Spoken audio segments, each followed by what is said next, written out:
முதல்ல வந்து இந்த நிகழ்ச்சி பாதிக்கப்படும் போது அவங்க வாழ்க்கை என்ன அளவுக்கு சின்ன பின்னம் ஆகுது அப்படிங்கிறத வந்து ஒரு நிகழ்ச்சியாக நான் சொல்லி வந்துட்டு இருக்கேன். இதில் ஹலோ, யார் பேசுறீங்க? எங்க இருந்து சார் பேசுறீங்க? திருச்சியிலிருந்து பேசுறீங்களா? சொல்லுங்க சொல்லுங்க சார். உங்க பேரு? பேர் வேண்டாமா? சரி, பேர் சொல்ல வேண்டாம். என்ன விஷயமா சொல்லுங்க தம்பி, என்ன விஷயம் சொல்லுங்க.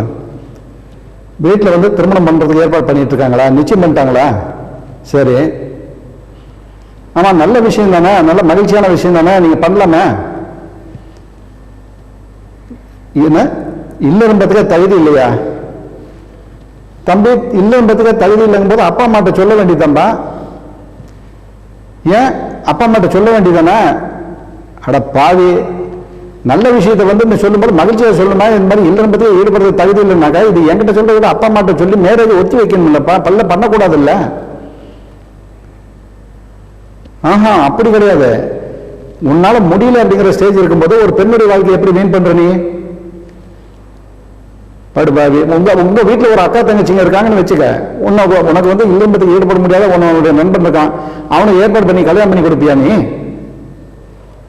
ஏப்பா, ஒரு பெண்ணுடைய வாழ்க்கையை வீண் பண்ணக்கூடாதுப்பா. பெத்த தாய் தாய்ப்பா இந்த பிள்ளைங்களுடைய வாழ்க்கையை என்ன அளவெல்லாம் மகிழ்ச்சியா வச்சுக்கணும், எந்த மாதிரிலாம் வாழ்க்கையை கொண்டுட்டு போகணும், என்ன மாதிரிலாம் கற்பனை பண்ணி வச்சிருப்பாங்க. கல்யாணம் பண்றதுக்கு பெருசு இல்லை. அந்த பொண்ணுக்கு கல்யாணம் பண்ணா அந்த பிள்ளை எவ்வளவு மகிழ்ச்சியா இருக்கணும் தாய் தகப்பன் நினைக்கிறாங்க. அந்த நிகழ்ச்சியை ஏன்டா தம்பி இந்த மாதிரி வீண் பண்ற? உங்க அப்பா அம்மாட்ட சொல்ல முடியலையா?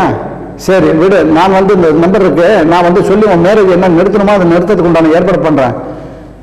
அறுபது கட்டம் படுபாவீங்க. இந்த மாதிரி எத்தனை பேரை பொறுப்புறீங்க தமிழ்நாட்டை பொறுத்த வரணும்? முடியும் அப்படின்னா பண்ணுங்க, முடியலன்னா விட்டு தொலைச்சு விடுங்க. ஏன் கல்யாணம் பண்ற நீ? உன்னை யார் கல்யாணம் பண்ண சொல்றாங்க? உன்னை அழுகுறாங்களா உங்க அப்பா அம்மா கல்யாணம் பண்ண சொல்லி? ஒரு பெண்ணுடைய வாழ்க்கையை கூட வீண் பண்ண கூடாதுன்னு தமிழ்நாட்டில் சொல்லிட்டு இருக்க புத்தி புரியல உனக்கு? ஏன் புரிய மாட்டேங்குது உங்களுக்கு எல்லாம்? முடிஞ்சும் அப்படின்னா கல்யாணம் பண்ண, முடியல அப்படின்னா கல்யாணம் பண்ணாத. ஒரு பெண்ணுடைய வாழ்க்கையை கூட தமிழ்நாட்டில் எவனும் வீண் பண்ணக்கூடாது. நீ போன வை, முதல்ல உன்கிட்ட பேசுறதே பாவமா நினைக்கிறேன். நீ போன வை பைத்தியக்காரன். இந்த மாதிரி வாழ்க்கை தமிழ்நாட்டில் வந்து எத்தனை பேர் பெண்ணுடைய வாழ்க்கை வீண் பண்றாங்க? ஏன்னா சின்ன பெண்ணை பார்த்தாங்க, கடையில் கிடைக்கிற பொருள் பெத்த தாய் பாப்பா அந்த பெண்ணை எந்த அளவுக்கு வசதி இல்லாதவனும் சரி வசதி இருக்கிறவனும் சரி எவ்வளவு சிரமப்பட்டு எவ்வளவு வாழ்க்கை கண்ணுக்கு இதாக வளர்த்து அந்த பிள்ளையை ஆளாக்கி கொண்டுட்டு வரான்.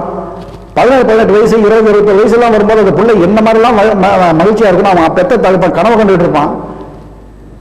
பிள்ளைனோட வாழ்க்கை வீண் பண்றானுங்க. அந்த அளவு இலக்காரமா போச்சு உங்களுக்கு பெண்களை நினைச்சா இல்ல. உண்மையான அதனாலதான் தமிழ்நாட்டு வாழ்க்கை எனக்கு கொஞ்சம் கூட பிடிக்கிறதே கிடையாது.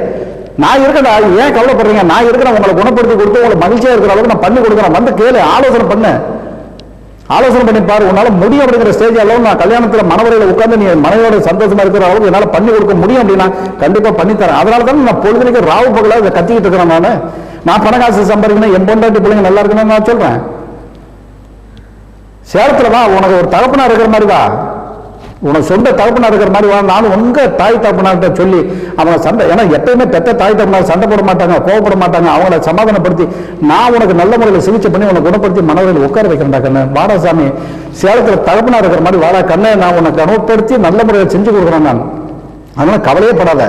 சேலத்துல வந்து உனக்கு தகப்பனா இருக்கிற மாதிரி தான், இல்ல ஒரு தாத்தா இருக்கிற மாதிரி நினைச்சிட்டு வா. நீ என்ன மாதிரி பலகீனத்தை பாடிப்பட்டனால, ஏன்னா தெரியாமல தப்பு செய்யறது வந்து இயற்கை. நானும் அந்த காலத்துல தவறு செஞ்சிருக்கலாம். அதனால இதுல தவறு செய்யாத ஆள் அப்படின்னாக்க யாருமே கிடையாது, எல்லாருமே தவறு செஞ்சிருப்பாங்க. இதை திருத்திக்கலாம், திருத்தி நல்ல முறையில் பண்ணி கொடுக்குறேன் நான். சேலத்துல வந்து தகப்பனார்கிட்ட வந்து சந்திக்கிற மாதிரி வா, நீ இல்லறம் பத்தி ஈடுபடக்கூடிய அளவுக்கு தகுதி பண்ணித்தரேன்.